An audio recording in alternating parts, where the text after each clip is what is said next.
대림절 네 번째 주일입니다. 네 주간에 걸쳐서 매 주일 예배를 시작할 때 촛불에 점등을 하면서 예배를 시작했는데 오늘 마지막 네 번째까지, 그러니까 네 개의 초가 다 불이 점등되었습니다. 이제 사흘 뒤면 성탄절입니다. 우리가 기다리는 그 성탄절. 대림절을 영어로 어드벤트라고 이야기합니다. 이 어드벤트라는 단어는 라틴어 중에 아드베니레라는 라틴어에서 온 말이 영어의 어드벤트라는 말입니다.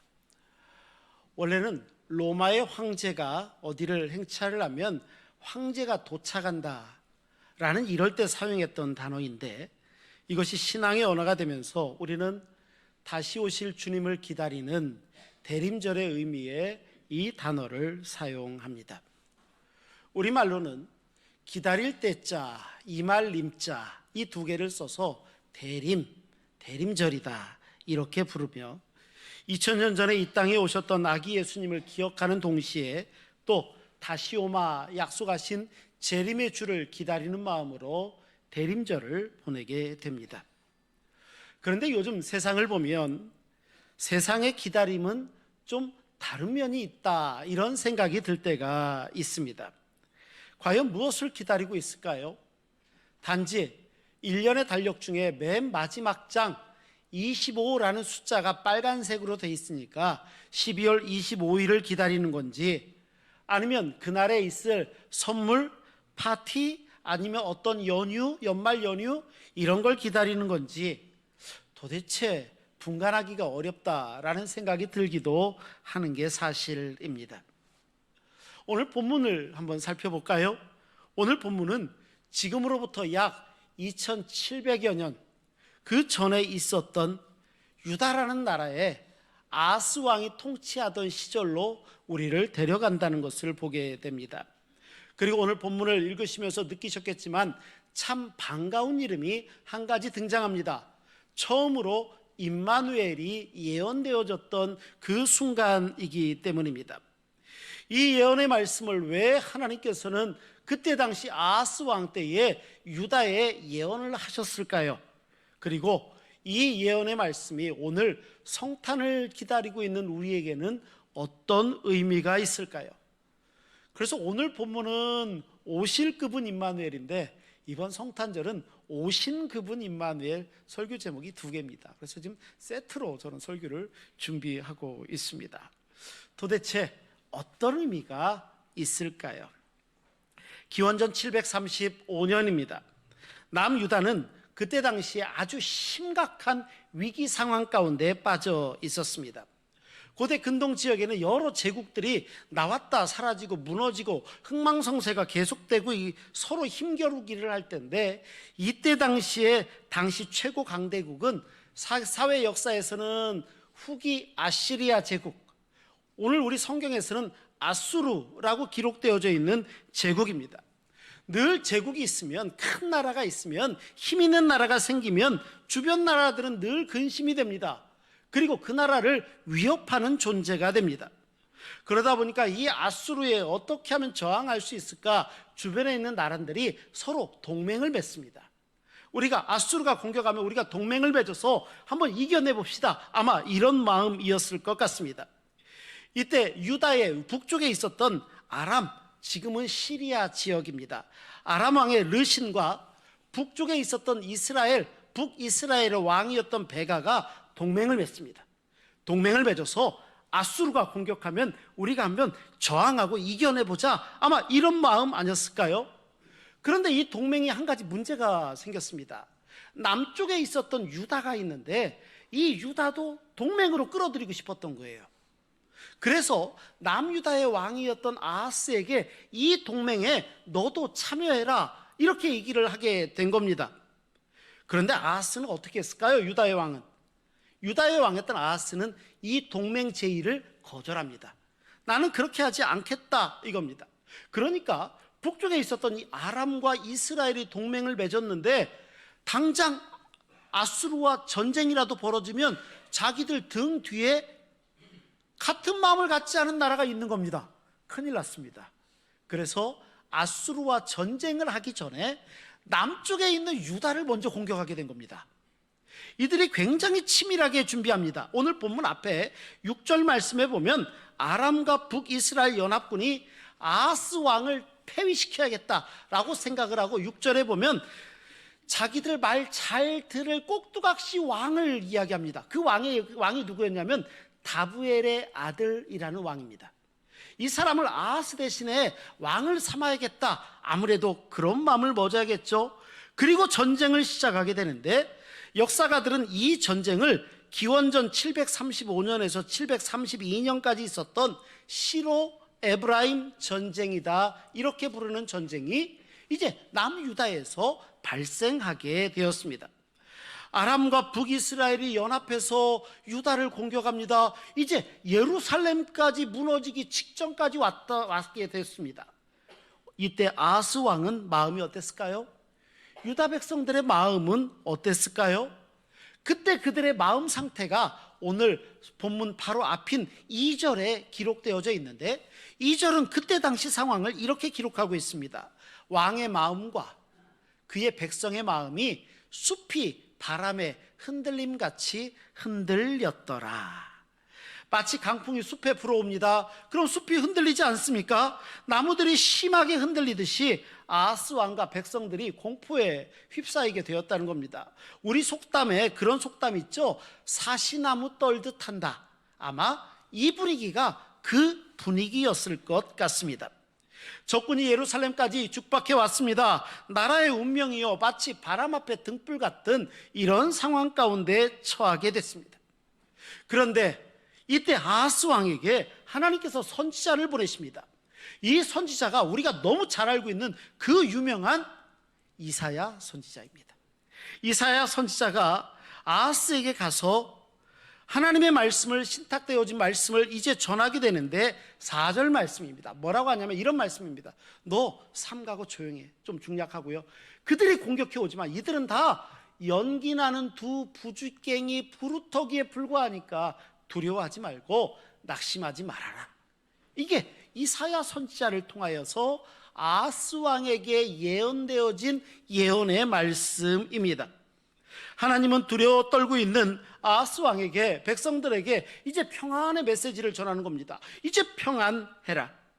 적군, 아니 저기는 연기나는 두 부지깽이 그루터기에 불과해. 언젠가 불탔을 올랐을 불 그 자체였겠지만 지금은 언제 꺼져도 이상하지 않는 연기만 나고 있는 땔감 토막에 불과하다는 겁니다. 이제 그 정도가 됐으니까 무서워하지 말아라. 아무 힘 없거든. 이렇게 이야기하시는 겁니다. 그리고 놀랍게도요, 하나님께서 선지자를 통하여 아하스 왕과 유다 백성들에게 특별한 제언을 한 가지 하십니다. 하나님께서 하시는 제언이 11절입니다. 우리 한번 같이 읽어볼까요? 하나님이 이런 말씀을 주시네요. 함께 읽겠습니다. 너는 내 하나님 여호와께 한 징조를 구하되 깊은 데에서든지 높은 데에서든지 구하라 하라. 하나님께서 먼저 뭐라고 하냐면 징조, 표징을 구해라. 징조를 구해봐라. 그게 음부에 저 밑에 떨어졌을 때 구하는 것이든지 아니면 저 하늘 높은 곳에서 구하든지 무엇이든지 다 구하라 라는 말씀입니다. 얼마나 놀랍습니까? 세상에 하나님이요 먼저 손을 내미십니다. 우리에게 기꺼이 손을 내미시면서 네가 원하는 것은 뭐든지 얘기해봐라.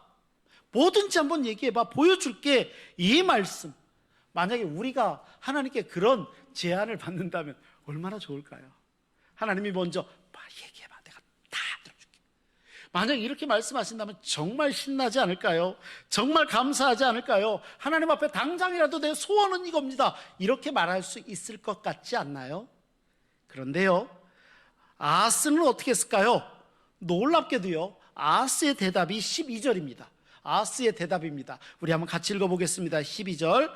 아하스가 이르되 나는 구하지 아니하겠나이다. 나는 여호와를 시험하지 아니하겠나이다 한지라. 아멘. 아하스 말을 가만히 들어보면요, 이 사람이요 굉장히 신앙적인 사람 같습니다. 그럴싸하지 않습니까? 얼마나 겸손합니까? 신앙에 굉장히 거룩한 옷을 입고 탈을 쓴 것 같습니다. 그런데요, 이건 겸손이 아닙니다. 굉장히 교만한 겁니다. 하나님이 아니어도요, 내가 할 수 있는 게 있다라는 이야기이기도 합니다. 오히려 그럴싸하게 겸손을 가장한 교만의 가장 최고의 모습이 지금 이 아하스의 대답입니다. 그래서 그랬을까요? 이렇게 대답하는 아하스에게 이사야 선지자가 13절 말씀을 보니까 뭐라고 얘기하냐면 나의 하나님을 괴롭게 하려고 해, 이렇게 얘기합니다. 근데 이게 이렇게 말할 만한 이유가 있습니다. 왜냐하면 아하스가 이렇게 반응한 것은, 이사야가 이렇게 반응한 이유는 아하스가 이미 딴 데에다가 그냥 마음 두고 있고 꿍꿍이가 있었다는 겁니다. 이 꿍꿍이가 뭐였을까요? 하나님을 신뢰하는 대신에 이 모든 문제의 원인을 해결할 만한 존재가 있다고 생각합니까? 이거 해결하고 있습니다. 이게 무슨 얘기냐면 지금 아람과 북이스라엘이 연합을 해서 공격을 하는 이유는 그들에게 위협이 되고 있는 아수르가 있었기 때문입니다. 그러니까 유다 왕 아하스 왕은 무슨 말을 하는 거냐면 내가 이 모든 문제의 근원이 되고 있는 아수르 제국 편에 서겠다는 겁니다. 아수르에게 가겠다는 겁니다. 실제로 열왕기하 16장 7절 말씀을 보면 이때 아하스가 아수르의 왕 디글랏빌레셀에게 하는 말이 기록되어져 있습니다. 뭐라고 이야기하냐면 제가 읽을 테니까 잘 들어보십시오. 아하스가 아수르 왕 디글랏빌레셀에게 사자를 보내 이르되 나는 아하스 왕입니다. 유다 왕이에요. 유다 왕. 나는 왕은 아수르의 디글랏빌레셀 황제입니다. 그러니까 왕의 신복이요 왕의 아들입니다. 이렇게 얘기해요. 야, 이렇게 비교를 할 수 있습니까? 나는 왕의 부하고 왕의 아들입니다. 이제 아람 왕과 이스라엘 왕이 나를 치러 오니까 청하건대 와서 나를 좀 그들의 손에서 구원해 주시지요. 이게 조금 쪽팔린 말이지만 유다의 왕이 아수르 왕에게 가서 하는 얘기입니다. 그러니까 지금 유다의 왕이었던 아하스는요 이런 꿍꿍이가 있었다는 거예요. 하나님이고 뭐고, 예를 들면 그런 것들입니다. 아수르 왕, 눈에 보이는 힘이 더 좋다는 겁니다. 지금 그 얘기를 하는 겁니다. 그게 끝나 그런 게. 하나님의 약속보다요 내 당장 눈에 보이는 세상 힘이 더 좋다고 생각하는 겁니다. 경건해 보이려고 맘먹었습니다. 그럴싸하게 가면도 쓴 것 같습니다. 그런데 결국 이거는 하나님을 거부하는 것과 똑같습니다. 하나님을 거부하는 것과. 하지만 하나님께서는 결코 포기하지 않으십니다. 그리고 놀랍게도요 우리가 너무 잘 알고 있는 예언의 말씀을 이제 14절에 말씀하십니다. 같이 한번 읽어볼까요? 함께 읽겠습니다. 그러므로 주께서 친히 징조를 너희에게 주실 것이라. 보라, 처녀가 잉태하여 아들을 낳을 것이요 그의 이름을 임마누엘이라 하리라. 아멘. 아하스는요 나는 구하지 않겠습니다 얘기했는데 하나님은요 오히려 친히 징조를 너희에게 줄 것이다 이렇게 말씀합니다. 맞습니다. 하나님께서 역사하십니다. 하나님의 역사의 수레바퀴가 굴러갑니다. 하나님께서 구원하시기로 작정한 영혼들이 있고 구원하시기로 작정하며 흘러가게 하는 역사가 있습니다. 어떤 한 사람의 불신앙이, 어떤 한 사람이 거부한다고 해서 하나님의 신실하심과 하나님의 역사의 바퀴를 돌려 세울 수 있습니까?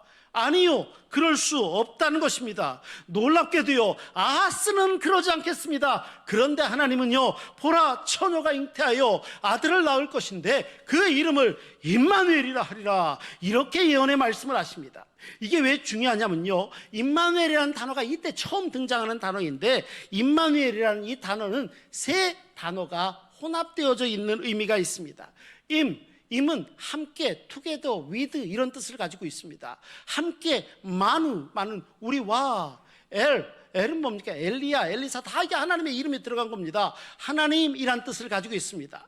그러니까 임마누엘은 하나님이 우리와 함께 계신다. God with us. 하나님이 우리와 함께 하신다라는 의미입니다. 1차적으로요 이 말씀을 주셨는데 이 말씀은 1차적으로 실제로 그 다음에 16절에 기록되어져 있는 것처럼 한 아이가 태어날 것이고 이 아이가 분별력을 갖기 전에 뭔가 하기 전에 그 시간도 되기 전부터 아람도 북이스라엘도 다 멸망할 거야 라는 약속의 예언이었습니다. 실제로요, 기원전 732년 몇 년도 지나지 않아서 아수르가 아람 다메섹이 수도였는데, 다마스커스 지금으로 얘기하면 이 다메섹을 멸망시킵니다. 그리고 불과 10년 뒤에 기원전 722년에는 이 아수르에게 이스라엘이 멸망합니다. 그러니까 이 예언의 말씀이 그 순간에 불과 몇 년도 되지 않아서 실제로 이루어진다는 것입니다. 그러면 당시에 이 아하스 왕 때에만 들려주셨던 하나님의 예언의 말씀일까요? 이 임마누엘이 아닙니다. 처녀가 아들을 낳는다는 것, 그 아이의 이름이 임마누엘, 하나님이 우리와 함께 계신다는 것, 이것은 아하스 때의 어떤 정치적 상황만을 이야기하는 것이 아니라 구속사적인 의미에서 하나님께서 장차 인간이 되어주신다는 것, 우리와 함께 하신다는 임마누엘, 그리고 그분을 통해서 우리가 구원받을 수 있다는 것, 온 세계 열방에 하나님께서 구원의 역사를 펼쳐가신다는 것, 여기까지 연결되어지는 놀라운 구원의 말씀이 된다는 것입니다. 그렇다면 하나님께서는 왜 임마누엘, 우리와 함께 하신다는 사실을 그렇게까지 강조하셨을까요? 작년에 보건복지부가 발표한 2024년도 우리나라 고독사, 그냥 혼자 고독사로 사망한 분이 우리나라에 10만 명당 7.7명, 즉 3,924명이 고독사로 사망하셨다고 합니다. 흥미로운 것은 그 고독사로 사망하신 분 중에 남성이 82.7%, 여성보다 5배나 압도적으로 많았습니다. 가족과 단절되고 친지와 단절된 채 홀로 쓸쓸하게 언제 어디서 돌아가셨는지도 모르게 임종을 맞이한 분들입니다. 외롭게. 작년에 서울시에서 1인 가구를 조사를 했는데요, 1인 가구를 조사한 사람들에게 물어봤더니 내가 외롭다 이렇게 이야기하는 사람들의 비율이 62%였습니다. 10명 중에 6명은 내가 외롭다 이렇게 대답을 하더라는 것입니다. 그런데 놀라운 것은요, 그 외롭다라고 이야기하는 세대가 노인 세대가 아니라 20대가 압도적으로 많았다는 겁니다. 20대면 누굽니까? 가장 활력이 넘쳐야 될 젊은 세대 아닙니까? 그런데 그들이 깊은 고립감에 빠져 있더라는 것입니다. 그래서 그들에게는요, 각자 알아서 사는 거야, 각자 도생, 이게 무슨 슬로건 같이 되어 있습니다. 이런 고독, 외로움의 문제는요, 우리나라만의 문제가 아닙니다. 아마 뉴스를 보셔서 아셨을 것 같습니다. 영국, 일본, 이 사태의 심각성을 깊이 파악합니다. 그리고 정부 부처에, 재밌습니다, 외로움 담당 장관이 임명됩니다. 정부 부처에. 그러니까 이 국가 차원에서 고독의 문제를 대응하고 있다는 것입니다. 외로움의 문제는 개인의 문제를 넘어서 이제 사회적 문제고 국가적인 문제다, 이렇게까지 인식한다는 겁니다. 그런 면에서 이 시대에 사회 모든 구성원들이 가지고 있는 공통적인 갈망이 있는데, 이 갈망이 뭐냐면 내가 누군가에게 연결되어 있다는 것, 누군가 나와 함께하는 사람이 있다는 것, 나는 결코 버림받은 존재가 아니라고 생각하는 것, 내가 혼자가 아님을 누군가 다른 사람에게 확인받을 수 있는 것, 이게 사회 구성원들이 공통적으로 가지고 있는 사회적 갈망이라는 겁니다. 내가 그런 존재라는 것입니다. 그런데 이 마음이 언제부터 생겼을까요? 성경은 놀랍게도 인간 자체가 원래부터 모든 다른 사람과 관계를 맺으며 살아가는 게 당연한 것처럼 지음받았다는 것입니다. 창세기 2장 18절 말씀을 보면 아담이 사람이 혼자 사는 것이 좋지 않다 여겨지는 그 모습 때문에 하나님께서 하와를 창조하셨다는 것부터 출발을 합니다. 하지만 이 관계에 죄가 들어오기 시작합니다. 죄가 들어오니까 어떻게 됩니까? 가장 먼저는 인간과 하나님 사이가 벌어집니다. 단절됩니다. 죄 때문에 사람과 사람 사이에 높고 튼튼한 벽이 세워지기 시작합니다. 아담과 하와는요, 보기에 좋았더라라고 이야기했던 그들은 선악과를 먹고 나더니 어떻게 한 줄 아십니까? 서로 너 때문이라는 겁니다. 서로 탓하기 시작합니다. 그들의 아들이었던 가인은요, 그의 동생 아벨을 죽이기까지 했습니다. 맞습니다. 하나님께서는 함께 하시기 위해 창조하셨지만 죄는 인류의 역사를 단절시키고 인류를 갈등하는 모습으로 오늘에까지 계속 내려왔고요. 이렇게 단절된 인류에게 하나님께서 주신 약속의 말씀이 뭐예요? 임마누엘, 하나님이 너희와 항상 함께 있겠다, 하나님이 함께 하시겠다라는 말씀입니다. 그러니까 임마누엘은요, 놀랍게도 창세기부터 요한계시록까지 성경 전체를 관통하는 하나님의 가장 중심된 메시지입니다. 그래서 하나님이 인간의 몸을 입으시고 이 땅 위에 오신 것입니다. 얼마나 감사합니까? 이 예언이 그러면 어떤 의미가 있겠습니까? 잘 생각해 보십시오. 아하스 왕이요, 유다의 아하스 왕은요, 진짜 악한 왕이었던 거 아세요?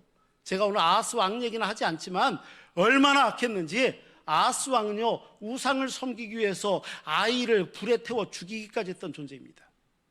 그렇게 악했음에도 불구하고요, 세상에 그런 사람에게 하나님이 임마누엘의 예언을 하셨다는 거 놀랍지 않습니까? 이 말씀은 담고 있는 의미가 있습니다. 아하스가 자격이 있든 없든, 아하스가 원했든 원하지 않든, 아하스가 구했든 구하지 않든 하나님은 징조를 보이셨다는 것입니다. 말씀하셨습니다. 그래서 이걸 은혜라고 하는 겁니다. 하나님이 주신 은혜입니다. 은혜는요, 받을 자격이 없는 자에게 주시는 하나님의 선물이 은혜입니다. 아하스는 하나님이 아니라 아수르를 신뢰했지만 놀랍게도 이런 예언의 말씀 임마누엘을 받았잖아요. 왜 그럴까요? 이 약속은 아하스 한 사람만을 위한 게 아니었기 때문입니다. 이 임마누엘의 약속은요, 13절 말씀을 보면 이사야가 다윗의 집이요 이렇게 얘기하는데, 이 집이라는 단어가 히브리어로 바이트, 때로는 이름에 들어갈 때는 벤이라는 단어로 변형되어지는데, 이 바이트, 벤, 누구 벤, 누구의 아들이요 현손이요 말 때 이때 들어가는 게 벤이거든요. 그래서 이 바이트라는 말은 종종, 예를 들면 저희 교회 주소가 서울시 용산구 신흥로 뭐 이렇게 얘기하지 않습니까? 이런 어떤 집을 넘어서서 종종 개인이 아니라 다윗 왕조, 더 넓게 나가면 온 이스라엘, 구원의 반열에서 더 크게 생각하면 온 인류, 이렇게 주어진 약속이 임마누엘이기 때문입니다. 임마누엘의 약속입니다. 하나님의 구원 계획은, 하나님의 역사는 어떤 한 사람이 불신앙적인 모습 때문에 좌절하거나 하나님의 역사의 수레바퀴가 엉뚱한 대로 흘러가는 게 아니라기 때문입니다. 아무리 아하스가 거부해도요, 하나님은 당신의 계획을 이루어 가시고 온 구원의 역사를 이루어 가십니다. 그리고 이 예언은 700년이 지난 다음에 실제로 이루어지게 되는데, 마태복음 말씀에 있는 것처럼 처녀가 잉태하여 아들을 낳았고 그분의 이름을 임마누엘 이렇게 짓게 되는 장면부터 이 말씀은 성취되고 있었던 것입니다. 그러면 오늘 우리는 어떻습니까? 우리 상황은 어떤가요? 우리 삶의 자리에서 아하스가 당한 현실처럼 두렵고 떨리고 사시나무 떨듯 이런 상황 앞에 서 있는 경우는 혹시 없습니까? 내 인생의 적군이요, 사방에서 몰려드는 것 같습니다. 연합군처럼 마음의 숲이요, 바람 불면 막 흔들리는 것처럼 내 마음이 왜 그렇게 흔들리는지 모르겠습니다. 어떤 분은 그 대적이 건강으로 보이는 분도 있을지도 모르겠습니다. 어떤 분은 그 대적이 경제적인 어떤 이유로 보여질 수도 있습니다. 어떤 분은요, 왜 이렇게 나의 주변에 있는 사람은 내 마음을 아프게 하고 내 마음에 전곡을 찔러대는지 관계의 상처 때문에 마음 아파하시는 분도 계실지도 모릅니다. 당장 오늘도 모르겠는데 내일도 모르겠습니다. 불확실한 미래 때문에 늘 고민하시는 분도 계셨을는지도 모르겠습니다. 맞습니다. 그런 것들이 있다면 우리 마음에도 아하스 왕이 유다가 그 연합군의 공격을 받고 있는 것처럼 불확실하고 불안한 가운데 있고, 어쩌면 그러다가 아하스가 아수르 제국에게다 손을 벌리는 것처럼 그런 존재가 내 주변에 없나? 좀 강해 보이는 어떤 것, 여기에다가 손을 내밀려고 쭈뼛쭈뼛하고 있는 우리의 모습은 혹시 아닐까요? 어쩌면 아하스는요, 아수르 제국을 볼 때마다 하늘에서 내려온 절대 흔들리지 않는 동아줄, 이것처럼 아수르를 봤을는지 모르겠습니다. 그런데 그거 아십니까? 그 이후의 역사가 어떻게 됐는지. 오히려 아수르는요, 유다에게 엄청난 재앙으로 다가옵니다. 아수르는요, 유다를 이제 그 이후로 거의 속국처럼 여깁니다. 그리고 유다가 이때부터 아수르에게 갖다 바친 조공이요, 어마어마합니다. 계속 조공을 바쳐야 됩니다. 하지만 하나님의 약속 임마누엘은 어떻습니까? 700년이 지난 후에 베들레헴의 마을 구유에서 하나님의 약속의 말씀이 성취됩니다. 후기 아시리아 제국 아수르는요, 역사 속에서 흔적도 없이 사라져버리고 말았지만 우리 주님은 2000년이 지난 지금 오늘 이곳에서 우리의 예배를 받으십니다. 이 하나님의 약속의 말씀입니다. 이제 말씀을 마칩니다. 이제 성탄절이 얼마 남지 않았습니다. 이번 주 목요일이면 성탄절입니다. 하지만 그리스도인들의 기다림은 세상 사람들의 기다림과 다르지 않나요? 날짜 빨간 글씨 25일이 아니라 우리의 기다림은 분명한 목적을 가진 기다림이어야 됩니다. 이사야가 예언했던 임마누엘 이미 오셨습니다. 하지만 우리 주님 다시 오시겠다 약속하셨던 그 주님이 오실 날을 기다리며 소망합니다. 그래서 그리스도인들의 기다림의 이중성이다 이렇게 얘기합니다. 우리는 그 두 가지의 기다림의 모습입니다.